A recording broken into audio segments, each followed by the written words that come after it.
And it's true. James, this is Piero San Giorgio, and I'm happy as always to speak to you. I'm happy to see you and speak to you too. Pleasure. So we spoke earlier this year, and you described the situation in the US, thinking it could not get worse, and yet it did. How are things going in the US these days? Well, they're going rather poorly. We have a very troubling presidential election going on. And it's not only troubling because one team appears to be attempting to encourage whack jobs to bump off their opponent, as well as, stuffing them into a prison cell. But it's troubling also because the destiny of this country seems to be turning in the direction of tyranny and autocracy and totalitarianism, and it's very mystifying exactly to see how the machinery of all of this is working. And I think many of us who might consider ourselves to be in the opposition to tyranny are mystified at exactly how this machinery works, especially the international, so-called globalist machinery that you might say is backstage. Yeah. So it's very puzzling. Um, yeah, there it is. Now, we've had almost every week now some considerable event in the campaign that is leading to the election of the new president of um, Biden is out, Harris is in, Trump is being targeted by assassination a few times. How is the people responding to the common people, the people on the ground? The media may have a different story, but how is the people responding to this?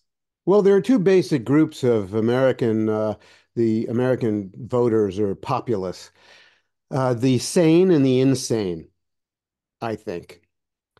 Um, my basic take on it is that the sane are feeling increasingly helpless and impotent in the face of the manipulations that are going on and the mysterious operations of the deep state or the blob. Most of the sane do not have their hands on the levers of power, and the insane do have their hands on the levers of power. And any reasonable person would have to draw the conclusion that that's not a very good situation for for the institutions that that of government to be in the hands of the insane. But that seems to be the case. And by insane, I mean literally out of their minds. You can see it, for example, in the latest TV appearance of Hillary Clinton with the evil Rachel Maddow, one of the uh, premier propagandists in the mainstream media in America. And uh, Hillary Clinton just behaves like a mad dog at this point. And my theory behind this insane behavior is simply this, that the people associated with the Democratic Party, who are also associated with the deep state blob, the intel machinery, who are also associated with the globalists behind backstage, this whole group of people is terrified that they're going to end up being prosecuted and going to prison themselves in the same way that they have been. Well, actually, not in the same way that Mr. Trump has been subjected to, because in their case, the charges will be real and legitimate. They, I don't think the charges will be treason necessarily, because that would require some kind of um, some kind of collusion with foreign enemies, which is not the case here. This is the state, the U.S. government becoming the enemy of its own citizens. But the charges would be serious abuses of power and racketeering and conspiracy to commit fraud.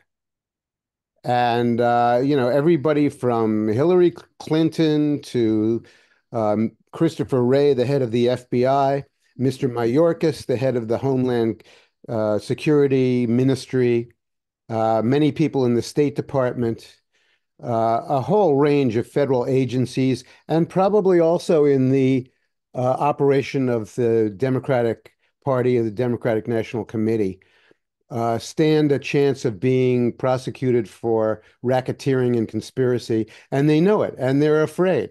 And they don't state that, of course, because that would be self-incriminating. But that's behind the paranoia that the blob is exhibiting now. And and it goes as far as them desperately trying to kill Mr. Trump. Yeah, it looks a lot like Germany in 1944. Yeah, no, 1933, 1933. Yeah, it's so for those who don't know, you are the author. I must remind, I forgot to introduce, but for those who don't know you, you are an amazing author, I think. I was rereading Geography of Nowhere recently, Huh, and old book. yeah, and it is still very, very enlightening.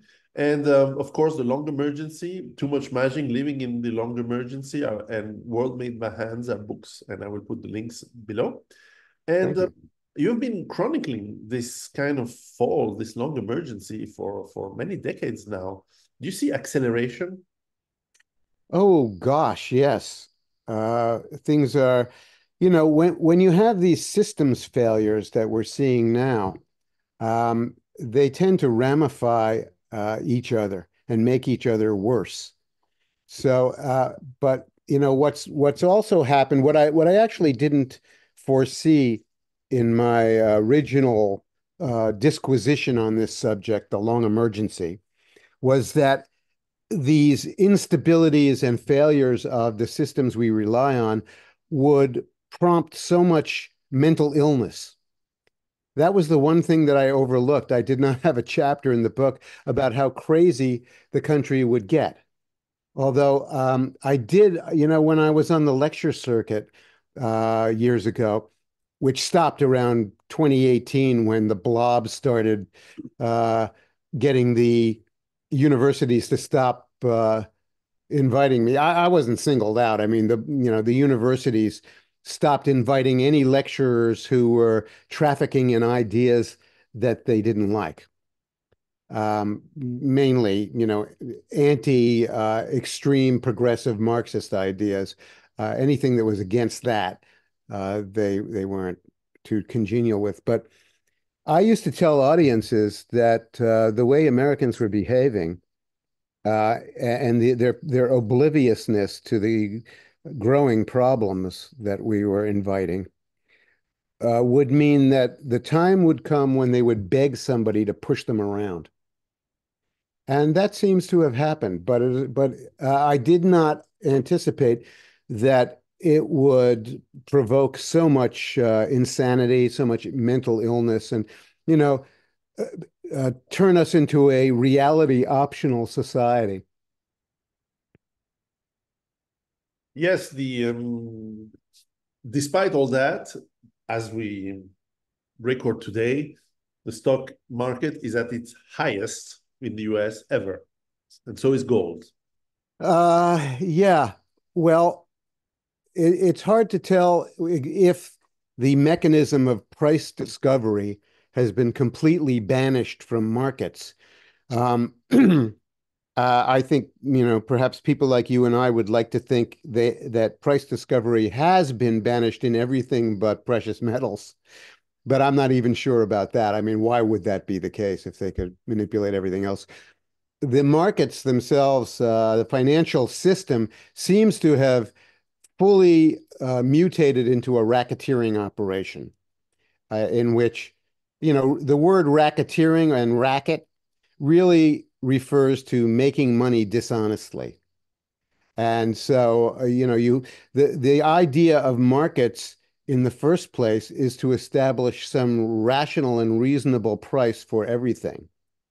And that is supposed to be a consensual process, somewhat mysterious in the sense that many social and economic murmurations of a group are mysterious. We don't know why the starlings in the sky all turn around in the same instant. And that's something of a mystery. We don't know exactly why markets all crash exactly at the same time, although we have clues as to why that's happening, things in real time, in the real world of real production and real activity. We know that, but it's somewhat mysterious.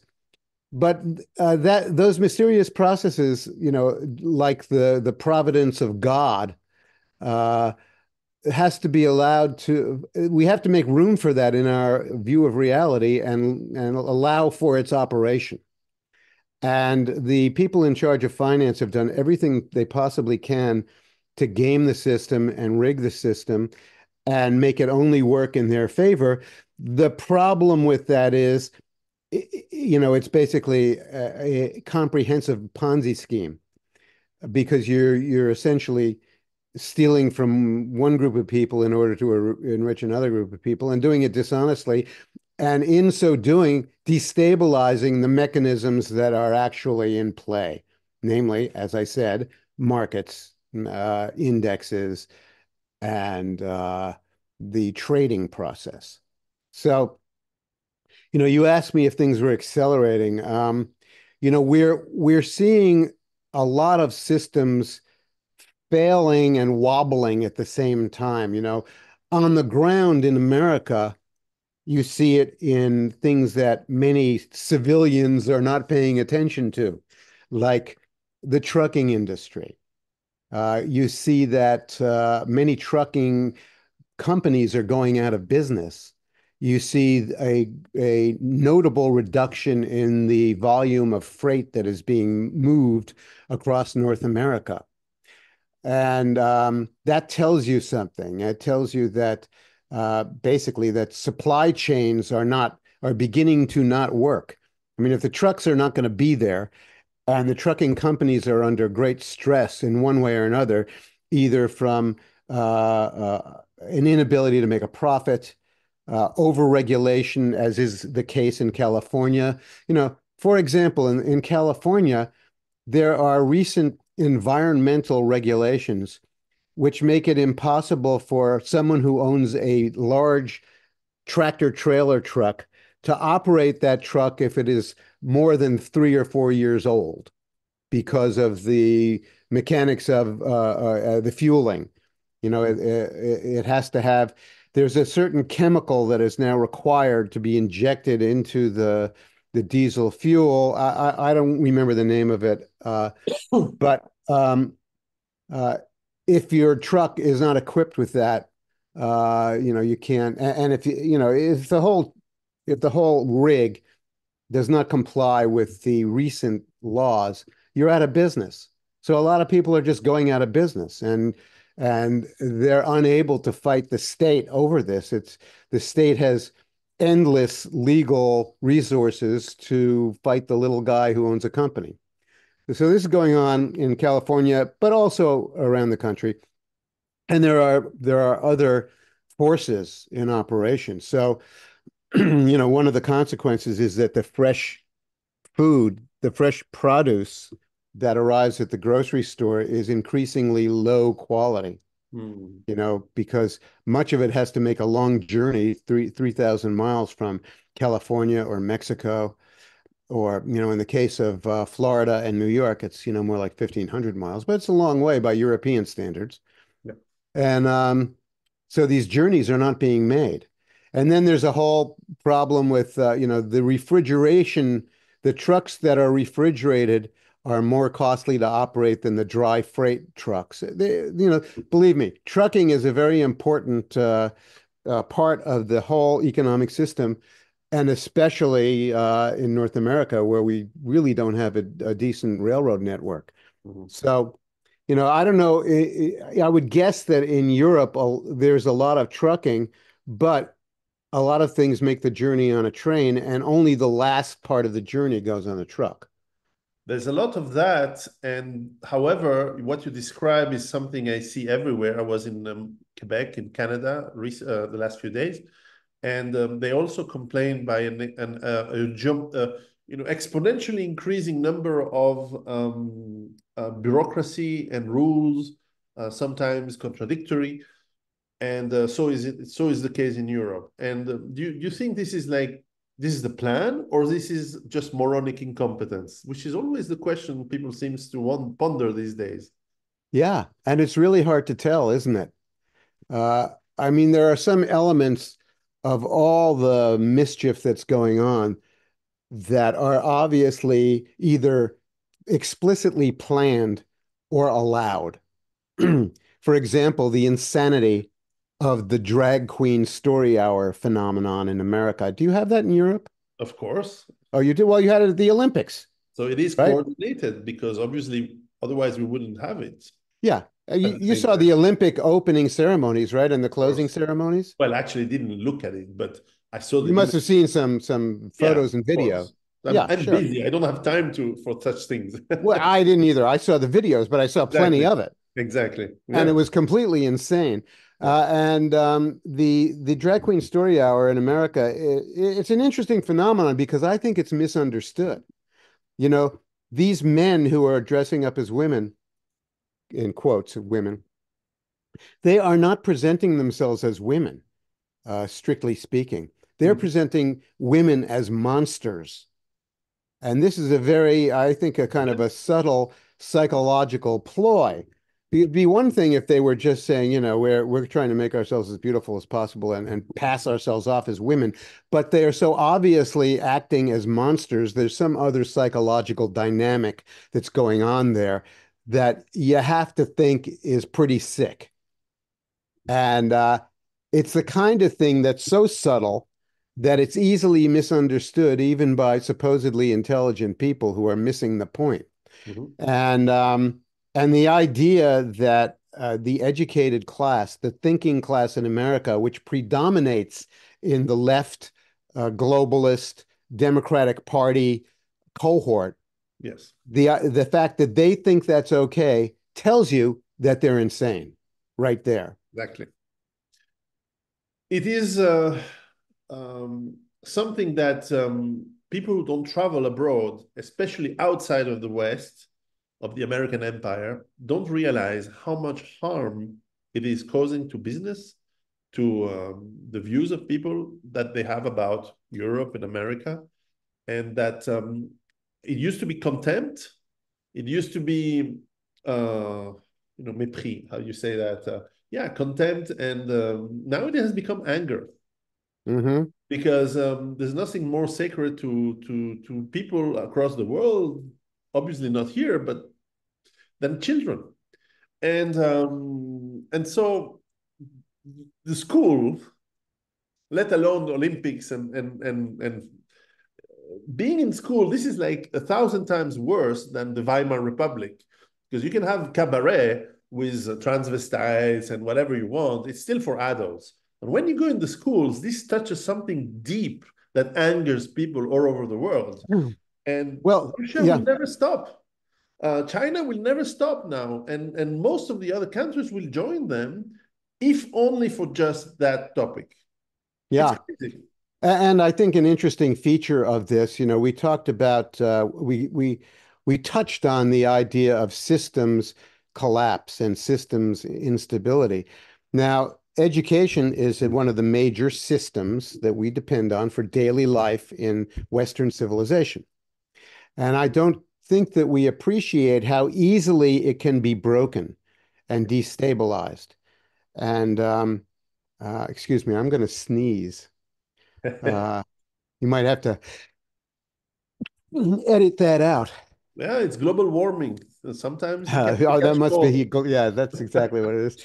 Um, but these systems are very, very fragile, more so probably from a logistical point of view in the United States than in Europe, perhaps, because in the USA, we made a very bad decision about 75 years ago, beginning then, to centralize all of the schools and eliminate the small neighborhood schools and the small schools generally, and consolidate all the schooling in these gigantic facilities that look like insecticide factories. Okay. And in order to make that work, you need the whole yellow bus system Oh, yes. for transporting the kids, you know, in aggregate of probably millions of miles a day. And that system itself logistically is failing. It's too costly. Look, I had this theory of history, which I've probably told you before, that things happen because they seem like a good idea at the time. Yes, unfortunately. And at the time, in the early 1950s, it seemed like a good idea to consolidate the schools because, you would have only one administration for X numbers, large numbers of students, and you could cut those costs and, they'd all be in one building and et cetera. But it turns out that, by doing that in the ecosystem of education, you remove the necessary redundancy for an anti-fragile system. And now that system has been put in place. It is fragile. It depends entirely on our ability to continue this expensive busing service, and it's probably going to fail. And now that's the logistical part. The real failure now is coming with the curriculum and the things that have been added onto it, namely Marxist indoctrination and a gender hustle. And by hustle, for your European listeners, I mean an activity designed to extract something of value without providing any service Yeah, yeah. uh, It's or return. and once So again, sorry, please. Well, so the school system is failing on the one hand on an economic and logistical way, and on the other hand, on the basis of the content that they offer. And what you'll see is not only will it fail economically, because the costs are so enormous, and I'll get to that in a moment, but too many parents are going to want to withdraw their children from school Mhm. and put them in homeschooling or local academies what my theory is that the home schools will aggregate into local small academies, private academies, maybe public private partnership. But one of the things we're seeing that's a manifestation of this dynamic process is there's a big new scandal about property taxes in America being jacked up in order for localities to cover their school costs. Because in America, generally in American states, you have two forms of land tax, of property tax, the town tax and the school tax. Mhm. And they're separate, but you have to pay them both annually. And what's happened is the school tax costs have gone so out of sight that the local officials have gotten the assessors to go around and jack up the assessments of all the houses so that people have to pay more school tax. Now, my own tax situation, for example, I'm on a pretty, middle median range home on the edge of town, literally on the edge of my town, 11 feet from the village tax district, but I pay a town tax for the rural unincorporated township, and I pay a school tax. My town tax is about $3,500. My school tax is over $5,000. So I'm paying 8,000 plus a year for property tax, on a house that cost $300,000 originally, Mhm. 12 years ago. Wow. Yeah, so that's a big bite every year. It's higher than the average around New York State for sure, except maybe in New York City, which is extraordinary.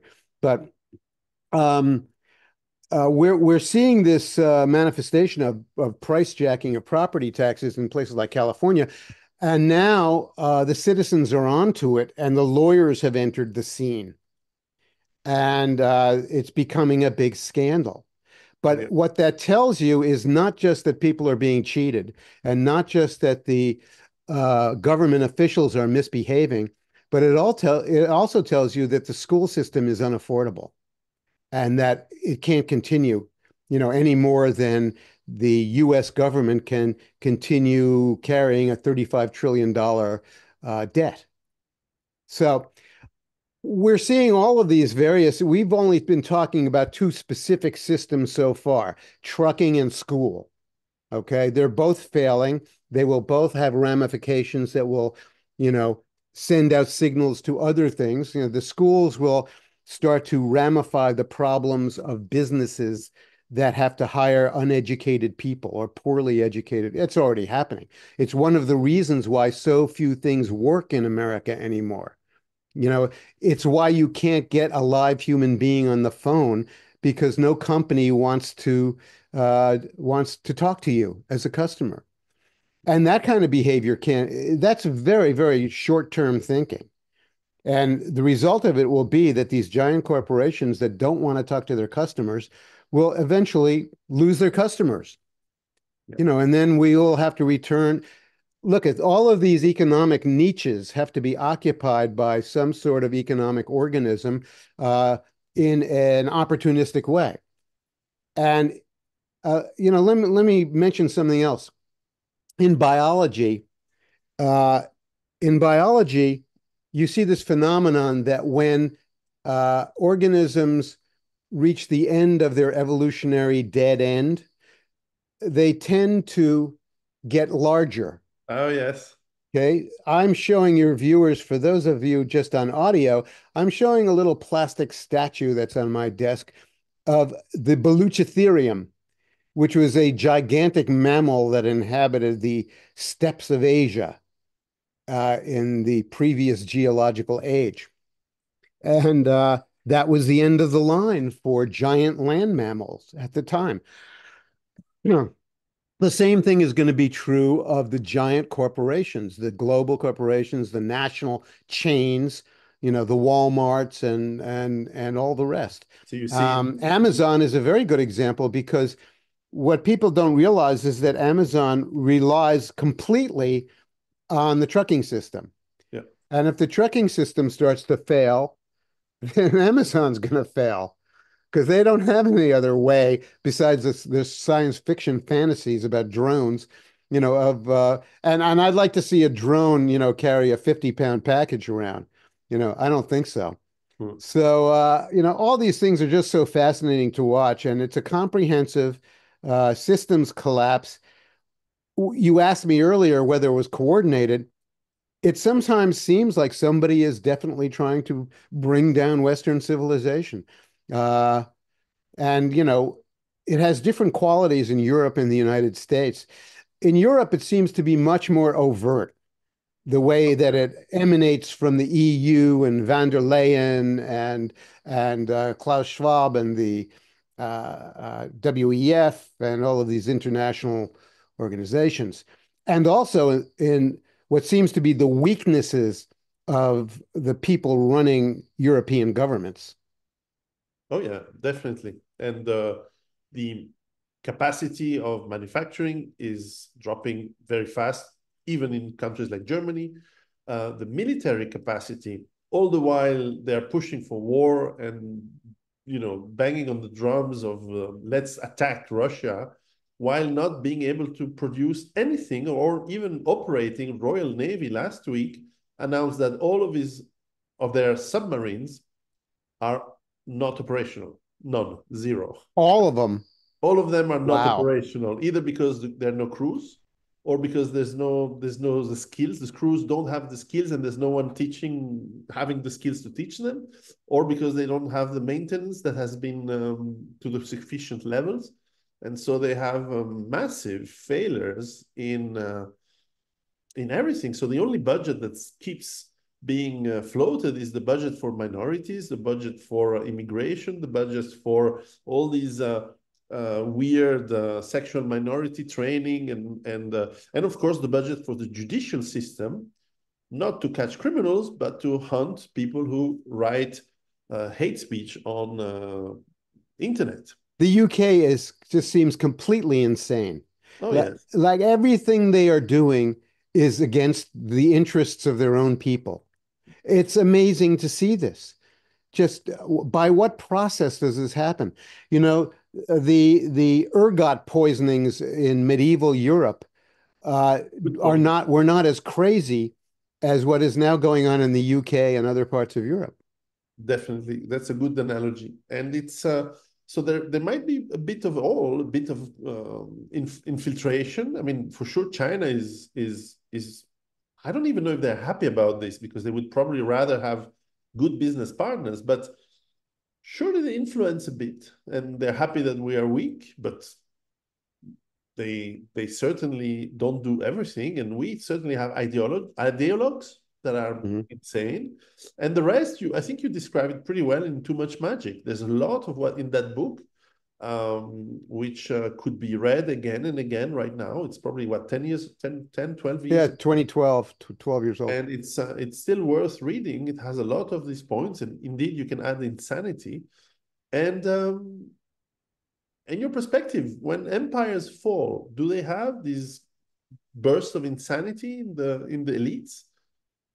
Well, I think that sometimes they do, and but this is about the worst that we've seen. You know, the previous example of nations going insane on a large scale was uh, well, uh, let's skip over World War II for a Yeah, moment. let's I'm thinking of World War One, yeah.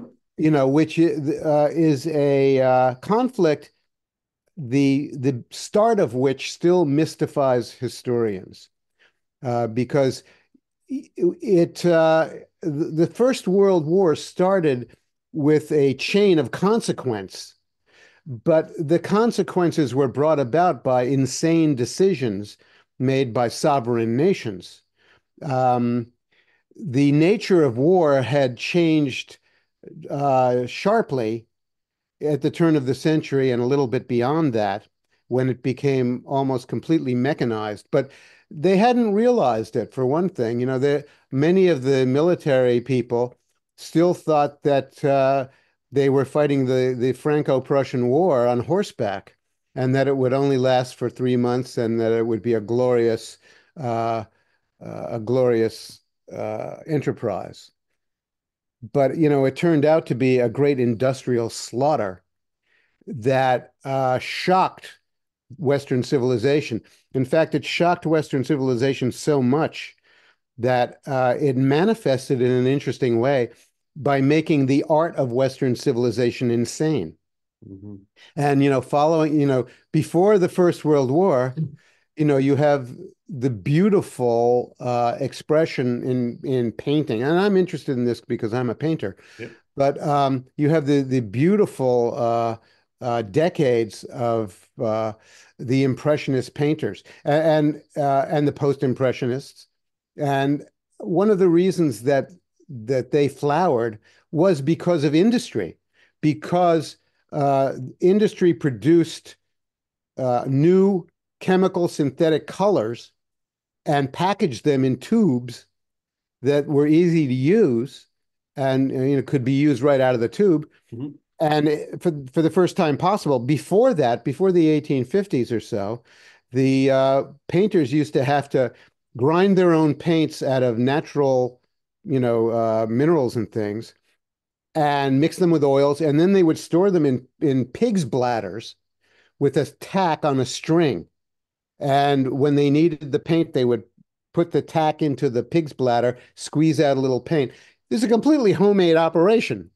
Mhm. But you know, when Claude Monet came along, all of a sudden they had these beautiful purple and blue and violet colors coming out of the German chemical industry. And another thing that happens is, you know, after the 1850s, you're getting the rise of a bourgeois class that wants to put pictures on the wall. Yes. So they have this growing market for what they're doing. And that kind of is how the late 19th century art world worked. And but after the First World War, the art world goes insane, and you get, kind of schizophrenic representations of reality on the canvas. Yes. And the weird part is that everybody has to turn around and say, "Oh yeah, that's great. That's our world for sure." That's Nude descending a staircase by the Duchamp. Picassos, the Kandinskis, and all these Yeah, what's yeah. Cubists and yeah, And yeah. then it gets worse and worse and worse. I mean, by the Now, time the atomic age comes around, you've got Jackson Pollock just, dripping paint on a canvas on the floor. Uh, and interestingly, now that whole thing is falling apart, and we're probably going to re-enter a new era of representational painting. Although I'm not quite sure the materials are going to be there for us. We may be doing it with charcoal. so here's the question. We can't trust artists, we can't trust politicians, we can't trust doctors, we can't trust industrial production, we can't trust movies and cinema. They put black people into white historical roles. I mean, I could play Shaka Zulu, why not, in the Netflix movie, and or the I'd prince. like to see you in a loincloth, Yeah, Piero. I would look really good, and so everything cannot be trusted. Well, Now, let me just interrupt you for a second because this is an interesting side effect yeah, of mass insanity or mass formation, as Desmet would say, yes, It, not only do you get insane behavior on a mass basis, but you get a tremendous failure of authority, comprehensive across all fields, yeah, as you point yeah, out. exactly. Now the question is how you rebuild that, how you rebuild that trust, how you rebuild, because it's not like you can build organically from like 1,000 years ago, progressively over generation. You add a little bit of scientific method, you add a little bit of discoveries, you add a little bit of networking, and little by little you build over centuries. But when things collapse, and it may not be yet, maybe the infrastructure is collapsing, but perhaps slower. But when the mind doesn't, now there are usually, as you mentioned, when the ergo, but there is also the cults. People can go insane into cults. But how and you wrote about this in World Made by Hand. There's some very beautiful depictions of how cults can be created.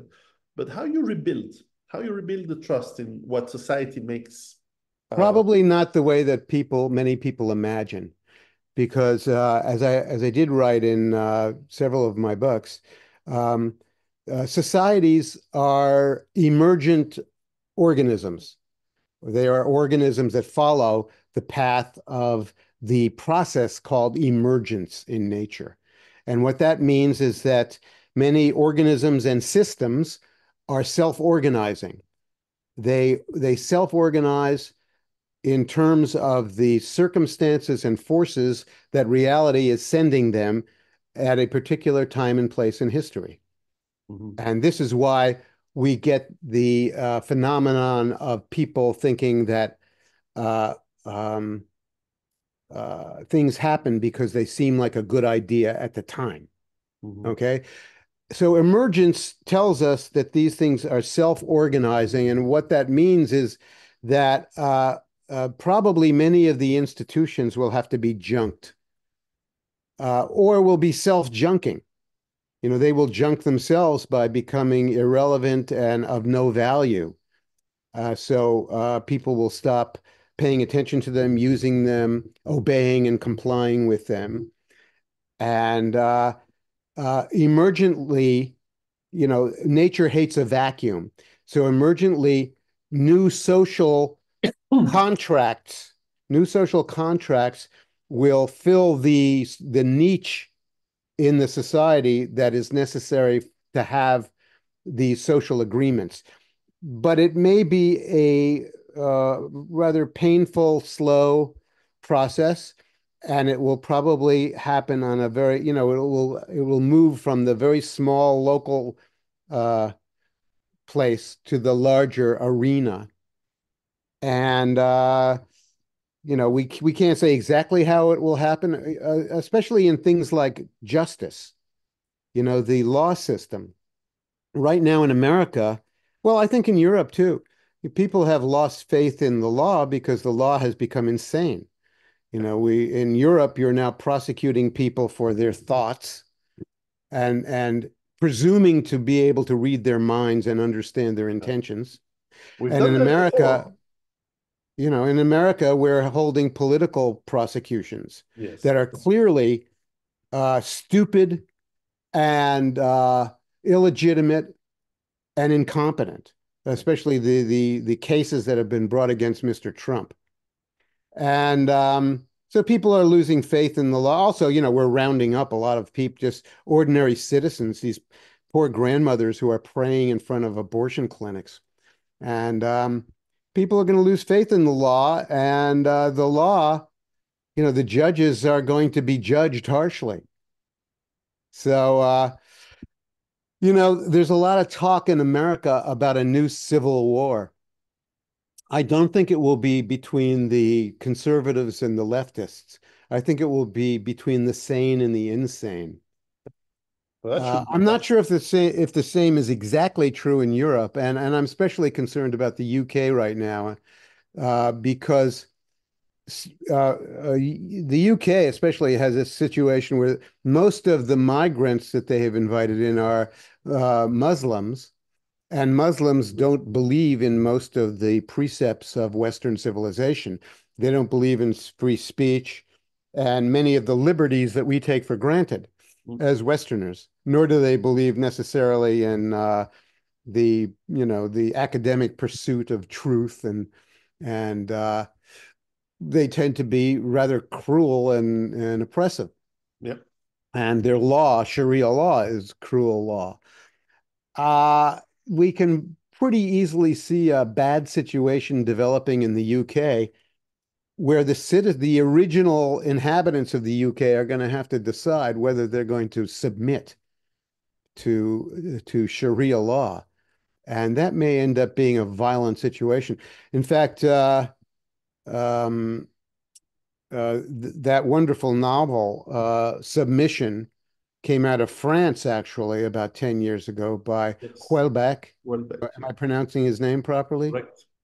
Houellebecq, Michel Houellebecq wrote Submission, which was about the transformation of France into a Islamic state in a very kind of creepy, slow, insidious way. And these are things that we really ought to pay attention to. The Yeah. Germans are probably concerned too. Oh, yeah. But they too are acting completely against their interests. It's odd though, to compare the national psychology of Germany and Britain is weird because we can understand a little bit why the Germans are acting the way they are because of their own reaction to their own behavior of the mid 20th century. They remain so appalled by what they did in the 1930s and 40s that they've had this just strange overreaction to the extent that they're terrified of ideas that people have in their heads. But the UK was one of the winners of that war, and they are acting at least as peculiar as the Germans are in exactly the same way.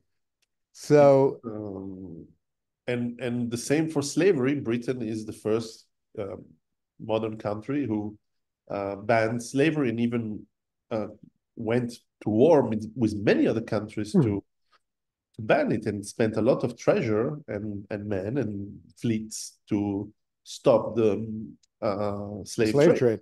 So, and yet it is blamed, the country is blamed for that, and the people are blamed for that.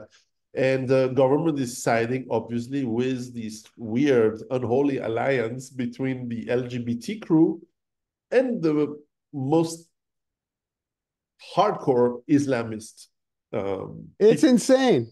It is It's insane. insane. It Gays is for insane. Palestine. Yeah, I'm not sure it's gonna. I'm not sure if they learn. It will. They have time to learn to fly from the tallest building in town, but it's gonna be tough. So to come back to the and to conclude, but to come back to the start of our discussion, we are we are 1 month and a half, not even. Yeah, almost less than a month and a half from the elections in. What are the scenarios that you envision? Well, there are a number of them. One is that the simplest one would be that the election proceeds, Mr. Trump wins the election, and his opponents have to deal with it. Another one is that Kamala Harris wins the election, perhaps by cheating, by widespread fraud, and then we will have to deal with it. And that could be an ugly outcome. They could both be ugly outcomes. Another one is that the election becomes so badly contested that it is thrown into the legislature, the US Congress, and you get a very strange outcome based on the arcane laws and constitutional articles that instruct you how to deal with the situation where there's not a clear winner. And that could mean that the way the mechanism works is that there are 50 states in the US, but there are something like 450 representatives of the states distributed around the states. The states with the larger populations have more Congress people, Mhm. representatives. Um, However, in this situation, they vote state by state, not all of the representatives as a whole. Each state gets one vote in Congress for who they're going to elect to be president, and that could be anybody. It doesn't even have to be the two that are running. And that's and that happened a couple of times early in American history. I think the election of 1800 with Thomas Jefferson and Aaron Burr, Mhm. and the way that worked out was that the legislators elected Jefferson president, but they also elected his opponent as vice president, Aaron Burr.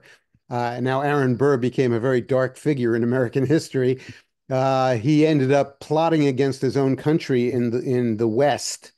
By he was involved in a plot in Mexico, and he was prosecuted for that. And of course, uh, you know, I think in 1804 or so, he was involved in the duel that ended the life of Alexander Hamilton, and one of the great figures of the Revolution and the early government. So Aaron Burr ended up as vice president. Jefferson became president. That I think that's the only time in history that that happened. Another thing that happened in our history was Gore versus Bush in 2000, which was decided by the Supreme Court's decision about the voting irregularities in Florida, where the case originated into the Supreme Court. So a lot of things could happen. We also expect possibly the Democratic Party will send its Antifa forces out into the streets to cause a lot of riots. The conservatives don't have the same kind of ground forces that we know about uh, that the Democrats have. So that remains to be seen how all that'll work out. There you have it, a pretty big menu of possibilities. Yeah. Now, as we know, whatever whether we call it the intelligentsia, the establishment, the deep state, it's not monolithic. There are factions. Difficult to know who was running the United States in the last 4 years, but these factions don't agree necessarily, and the lobbies I don't certainly. see that so much, actually. Uh, What do you see? well, what amazes me is how much agreement there is. But Uh-huh. you continue No, and no, finish your thought. that was indeed my question. Do you see that these factions agreeing, disagreeing, fighting each other? No, I see them absolutely on the left. I see them absolutely in synchrony. They're Wow. completely synchronized. And the most visible manifestation of that is the news media, because the news media seems to all employ the same phrases, the actual phrases Yes. that have become the shibboleths of the moment. Things like saving our democracy, which is so preposterous because, everything that the left has done in the last several years has been absolutely undemocratic. And yet, but we were living in the world of George Orwell now, and the Democratic Party is the party of George Orwell, where black is white and peace is war, and you know, it doesn't seem to bother them. That's why you can get Hillary Clinton going on national television telling the public that conservatives should be arrested for conniving with Russia. When Hillary Clinton was the one who originated the whole Yeah. Russiagate hoax. So, Amazing. what we're seeing is just the intelligentsia or the thinking class or the thinking class in alliance with their operators and agents in the deep state and the blob, we see them all working in complete synchronized motion to Mhm. destroy the USA. Cui bono? Who benefits from that? Well, it's very hard to say, and that's at the heart of the mysteries that we began to discuss in the beginning. The Yep. the fact that the motivation behind all of this is very mysterious. Now, my explanation would be that there is a group of business slash banking interests which are kind of a cabal or super monopoly Mhm. that is benefiting from all of this bad behavior.